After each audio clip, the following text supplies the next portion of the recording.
کہیں دیپ جلے کہیں دل۔ اس ناول کو تحریر کیا ہے کیسرا حیات نے۔ کب تک یوں ہی اس کے غم میں گھلتے رہیں گے؟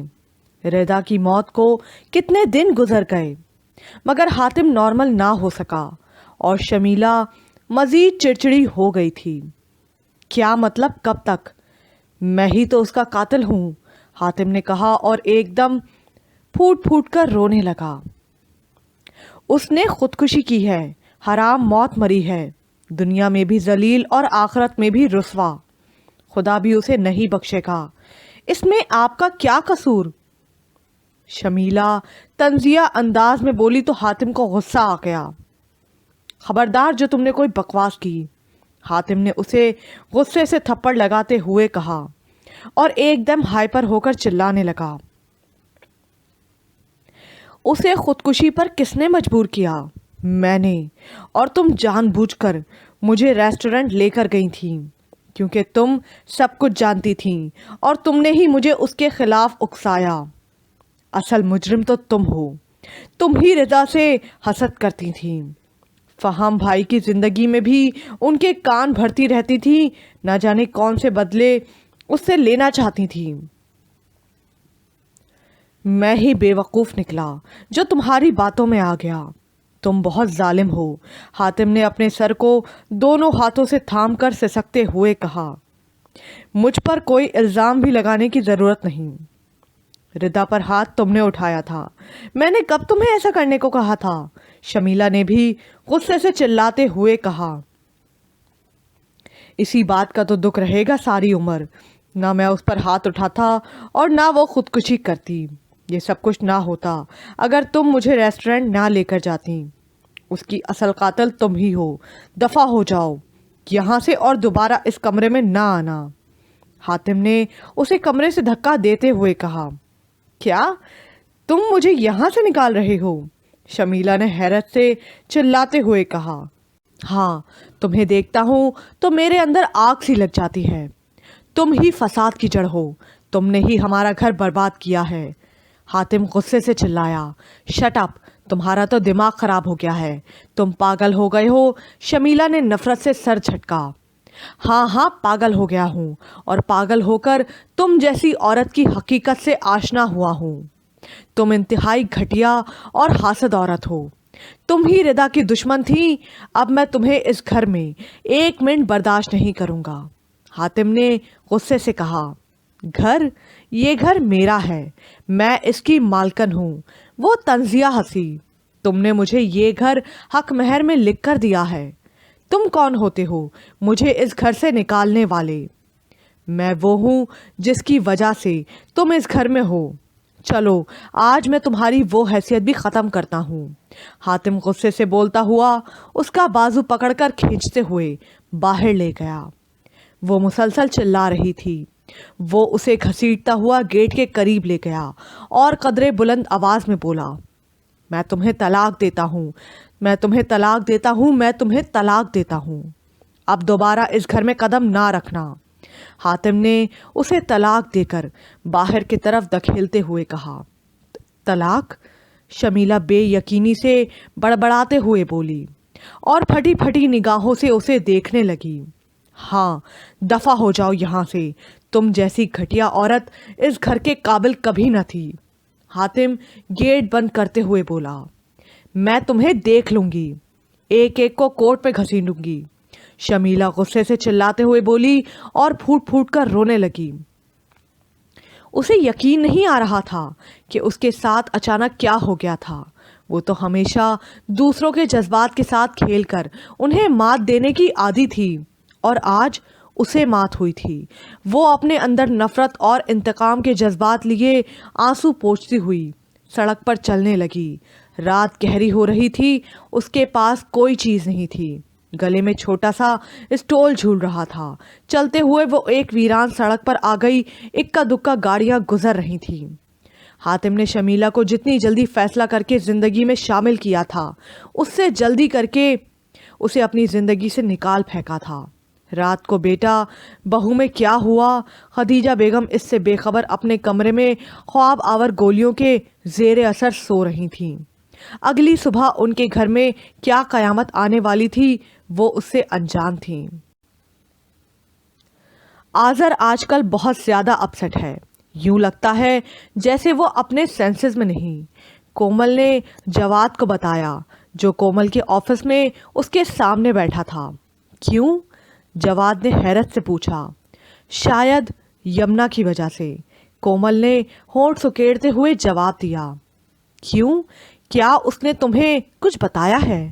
جواد نے پوچھا۔ نہیں، مجھے نانا ابا نے بتایا ہے کہ وہ اپنی کسی دوست کی وجہ سے بہت پریشان ہے، اور میرا خیال ہے وہ دوست یمنا ہی ہو سکتی ہے، کسی اور سے اتنی گہری دوستی بھی نہیں، کومل نے جواب دیا۔ آئی سی، اور اب وہ کہاں ہے؟ جواد نے پوچھا۔ انیکسی میں ہی ہوگا، سارا وقت وہیں بند رہتا ہے، آفس بھی بہت کم آتا ہے، کومل نے بتایا۔ چلو اٹھو چلتے ہیں، جواد ایک دم کچھ سوچتے ہوئے بولا۔ کہاں؟ کومل نے حیرت سے پوچھا۔ آذر کے پاس، اور اسے لے کر پھر یمنا کے پاس، جواد نے قطعیت سے کہا تو کومل حیرت سے اس کی طرف دیکھنے لگی اور خاموشی سے اٹھ کر اس کے ساتھ چل پڑی۔ دونوں آذر کے پاس انیکسی میں پہنچے تو وہ گہری نیند سو رہا تھا۔ سوتے میں بھی اس کے چہرے پر انتہائی پریشانی اور اداسی تھی۔ داڑھی کافی بڑی ہوئی تھی اور آنکھیں بہت زیادہ سوجی ہوئی تھیں۔ انہوں نے اسے جگایا تو وہ دونوں کو دیکھ کر چونکا۔ یار، یہ تم نے اپنی کیا حالت بنا رکھی ہے؟ تم ٹھیک تو ہو نا؟ جواد نے پریشانی سے پوچھا۔ کومل بھی حیرانی سے اسے دیکھتی رہ گئی۔ ٹھیک ہی تو نہیں ہوں، آذر نے آ بھر کر جواب دیا۔ کیوں، کیا ہوا؟ چلو ہم تمہیں اسپتال لے چلتے ہیں، آذر نے کہا۔ نہیں، مجھے اسپتال نہیں جانا، بلکہ وہ کہتے کہتے رکا۔ تو پھر کہاں جانا ہے؟ جواد نے پوچھا۔ یمنا کے پاس، اس نے رک رک کر کہا تو کومل نے حیرت سے جواد کی طرف دیکھا۔ یار، میں بہت زیادہ اذیت میں ہوں، بہت زیادہ مضطرب، پلیز تم میری ہیلپ کرو، میں بہت بے بس ہو گیا ہوں، آذر نے سسکتے ہوئے کہا تو دونوں پریشان ہو گئے۔ کیسی ہیلپ؟ جواد نے حیرت سے پوچھا۔ کسی طرح یمنا کو یقین دلا دو کہ میں اس سے بہت محبت کرتا ہوں، وہ میری محبت پر یقین نہیں کر رہی۔ اور وہ کیوں کرے؟ میں نے اسے بہت دھوکے دیے، میں بہت برا ہوں، بہت برا۔ وہ پھوٹ پھوٹ کر رونے لگا۔ جواد پریشان ہو کر کومل کی طرف دیکھنے لگا۔ چلو ہمارے ساتھ، جواد ایک دم اٹھتے ہوئے بولا۔ کہاں؟ آذر بامشکل بولا۔ یمنا کے پاس، جواد نے جواب دیا۔ کیا؟ آذر نے چونک کر پوچھا۔ ہاں، اب اس کے پاس جا کر ہی سب باتیں ہوں گی، جواد نے کہا تو آذر جلدی سے اٹھ کھڑا ہوا۔ آذر پلیز اپنے آپ کو سنبھالو، شیو کرو اور شاور لے کر فریش ہو جاؤ، تمہاری یہ حالت دیکھ کر یمنا کو ویسے ہی غصہ آ جائے گا، جواد نے مسکراتے ہوئے کہا۔ نہیں، میری یہ حالت دیکھ کر اسے یقین آ جائے گا کہ میں کتنا مضطرب ہوں، اور ویسے بھی فریش ہونے کے لیے اندر سے فریش ہونا ضروری ہوتا ہے۔ اس وقت میرے دل کی جو کیفیت ہے تم کبھی نہیں سمجھ پاؤ گے، آذر نے بے چارگی سے کہا۔ کیا تم یمنا سے اتنی محبت کرتے ہو؟ جواد نے مسکرا کر پوچھا۔ کرتا نہیں تھا، مگر اب کرنے لگا ہوں، اب کہ وہ بھی ہلکے سے مسکرایا۔ کومل حیرت سے دونوں کی باتیں سنتی رہی۔ کچھ دیر بعد وہ تینوں یمنا کی طرف جا رہے تھے۔ محسن رضا اپنے کمرے میں نہیں تھا۔ اس کی بھابھی اس کے لیے ناشتہ لے کر کمرے میں آئی تو وہ وہاں موجود نہیں تھا۔ اس نے گھبرا کر اسپتال میں اپنے شوہر کو اطلاع کی۔ وہ بھاگم بھاگ گھر آیا، سب پریشان ہو گئے۔ وہ کہاں جا سکتا ہے؟ اس کے کمرے کی تلاشی لی گئی تو سائڈ ٹیبل کی دراز سے ایک کاغذ نکلا جس پر لکھا تھا، میں شام تک واپس آ جاؤں گا، پریشان مت ہونا۔ وہ تحریر پڑھ کر پریشان ہو گیا۔